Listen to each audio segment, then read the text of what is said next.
Thank you, Mr. President. Namaskar and good evening to all of you. We're debating India's path tonight, and I could wrap my argument in one sentence borrowed from the White House. Go to New Delhi and see it for yourself. But I've been given more time than that, so I will tell you what I see. Earlier this week, I was on my way to the Delhi airport. There was a lot of traffic. At one point, the car stopped. On the roadside, I saw two vendors. One was selling fruit, the other was selling coconut water. What caught my attention was not what they were selling, but how they were selling it. Both had a QR code prominently displayed. And every single customer walked up to them, scanned this QR code, and paid for their purchase, every single one of them. To me, this is a picture of today's India. It shows three developments, three of the many developments I shall list out tonight. Number one is financial inclusion. Both the vendors had a bank account linked to their mobile phone. Number two is internet or mobile penetration, what we call digital India. It was 15% 9 years back. It's 48% today. And number three is the airport traffic. It just keeps swelling, even though we are at the receiving end. We see what it shows. From 67 million 9 years back to almost double now. To me, these things signify the path that India is on. The previous speakers have defined the motion well, but in case the evening drinks have kicked in, let me repeat. This House believes Modi's India is on the right path. And how do you determine if the path is right or wrong? You look at numbers, data, surveys, reports. I shall refer to all of these as I make my arguments. But I also want to dwell on something that's more personal, more important, I think, yet unquantifiable. I'm talking about the experience of living in today's India. I have lived in many Indias. The wary India where exciting policies and positions were abandoned. The self-doubting India, where decisions were taken based on global opinion. And today, a more confident India where the world comes for leadership and inspiration. You cannot put a premium on that. Indians are more prosperous at home and hence more confident abroad. Let me also tell you what I saw at the airport here in London, at the immigration counter. I saw Indians proudly flaunting their passport, none of the fidgeting or self-doubt of the last century. And if I may add, the immigration officer almost looked impressed. She was either a fan of India or just worried that she was holding up one of Rishi Sunak's relatives. We are proud of what we share with the world. Bollywood, masala chai, yoga, cricket. India today is a soft power giant. At the same time, India is not a timid democracy that tolerates terrorism or betrayals. When Pakistani terrorists attacked Kashmir's Pulwama, India carried out surgical strikes on Balakot. Today's India is not a pushover country. It's a world power denied. Today, invasions and colonialism are part of our history, not our identity. We are shaped by years of subjugation, not defined by them. We are excited about our global responsibilities, not wary of them. This change in confidence comes from growth at home. Which brings me to the numbers. I'll start with India's welfare state system and how it has fared in the past decade.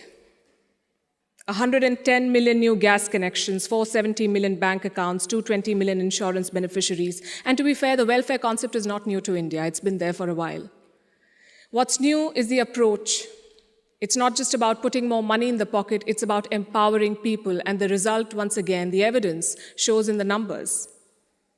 India's per capita income has gone from 86,000 rupees in 2014 to 172,000 rupees now. It has doubled. And a big reason for that is the falling inflation, from more than 8% 9 years back to less than 6% today. And this, ladies and gentlemen, is in the middle of a global cost of living crisis.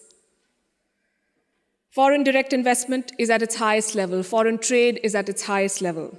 The growth mantra is connectivity. and I don't have to tell the British that, first thing you did in your colonies was build roads and railways.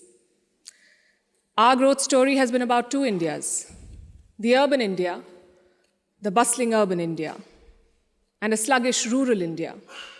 Today, we are trying to connect the two. We are building more than 38 kilometers of highway every day, which is 50% more than what it was 7 years ago. The number of airports has doubled since 2014. The total capacity at seaports has doubled. This connectivity is what is driving India forward. You mentioned GST. Our constitution calls India a union of all states, which is a great tribute to our diversity. But it also meant 28 different state economies, different taxes, different trade practices. This government tried to unify it to create a single Indian market. It took time, but the result is this today. Tax collection is at its highest ever. The number of taxpayers has doubled since 2017. I have a lot of data I could go on, but you get the drift. So now I'm going to talk about India's global position. Because your path is also about your role in the world. Are you a troublemaker or a consensus builder? I think there is no doubt as to where India stands. India is a member of the Quad and the SCO. India is invited to the G7, but is also a member of the BRICS. India rubs shoulders with the West, but also leads the global South. Which other country can claim to juggle these roles? And how does India do it? Because we are not trying to play an outsized role in the world, we are trying to play the right role. In the Russia-Ukraine war, India has not taken sides. And I know it confuses a lot of people here, but back home the thinking is very clear. It is not in our national interest to pick sides and make things worse. India has excellent relations with Russia and the West, and we want to preserve that. It's like when your two good friends fight. Do you pick sides and make things worse? Or do you try to talk sense to them and bridge the divide? I know what a good friend would do. I see what India is doing. India has always been, or always tried, to be a part of the solution, not the problem. Look at our neighborhood policy. When Sri Lanka was sinking, India provided assistance worth $4 billion, no strings attached, no grudges held, for Colombo's proximity with China. A lot of people say that India is losing control of South Asia. I say South Asia was never India's to control. New Delhi is building relations based on mutual respect and equality, and the results show beyond government interactions. Countries like Nepal and Bhutan are using India's online payment systems. Students from the neighborhood come to India for training, grants, and scholarships. This government has aced what we call Buddhist diplomacy. It is leveraging India's position as a cradle of Buddhism. All these initiatives have made India popular. The world stands with us against Chinese expansionism. The global South looks up to us for leadership. The global North looks up to us for partnership. I think that's the hallmark of great diplomacy and statecraft, when you're loved and respected in all quarters. More importantly, when you're trusted in all quarters. India repaid that trust during the COVID-19 pandemic. When the world forgot about morals and globalization, India sent 24 crore vaccines to 100 countries. And you saw the result of that in Papua New Guinea. When Prime Minister Modi landed there, their Prime Minister touched his feet. This was not a personal gesture to a leader. This was a vote of thanks to the entire country. Let's talk about domestic affairs. Kashmir was brought up. This government abrogated Article 370. Today, Kashmir's economy is doing much better. 1.8 crore tourists visited the valley in the last year. That's the highest ever in Indian history, 1.8 crore. Kashmir is getting its first ever foreign direct investment, and that too from a company in the UAE. But since this is Kashmir, let's not limit ourselves to finances. Let's talk about security. Terror attacks in the valley have almost halved in the last few years. The numbers are staring in your face. Security is better, economy is better, Kashmir is better. Plus, we have corrected a historical wrong imposed on India. Let me also address something else that was raised by the opposite side, and that is religious intolerance. It's easy to quote anecdotal evidence and paint an entire country as intolerant. But random elements and sporadic incidents do not speak for India or its leadership or its government. Only policies do, and I'll tell you about those policies. More Muslim students got scholarships in Modi's first term than the previous government. I'm talking about 2 million more Muslim students. If the idea was to marginalize them, why give them more scholarships? Look at the government's Hajj policy. Prime Minister Modi held personal talks with the Saudi regime to increase India's Hajj quota. In 2014, it was 136,000. By 2019, it was more than 200,000. Again, if the idea was to marginalize Muslims, why increase the Hajj quota? This government abolished triple talaq. Would you call it reform or repression? Let me also tell you what a Pew study found in 2021. It runs counter to every argument that will be made here tonight. It found that 89% of all Muslims and Christians in India say they're free to practice their religion. I'll repeat, 89% of all surveyed Muslims and Christians, but no, let's build on perceptions and anecdotes, not on facts.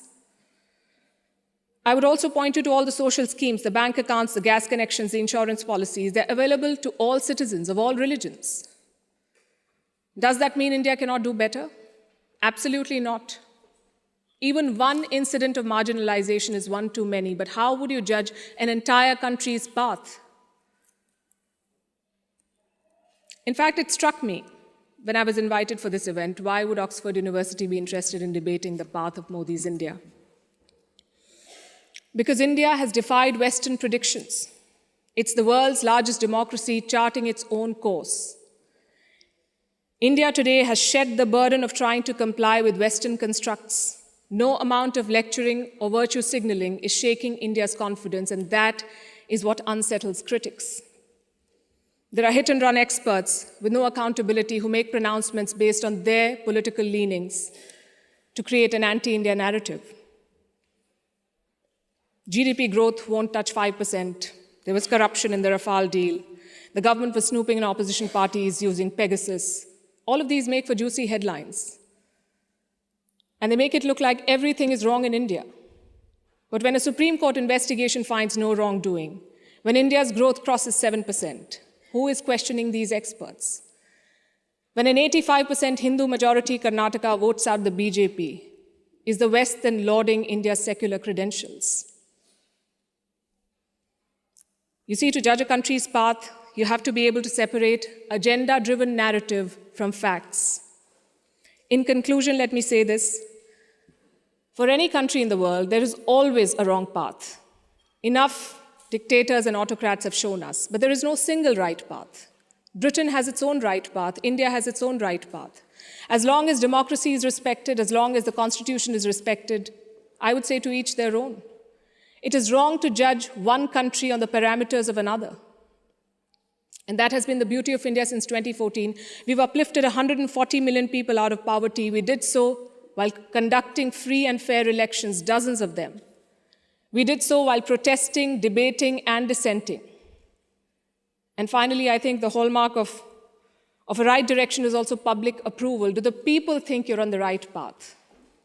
The people of India answered that question in 2019. Thank you.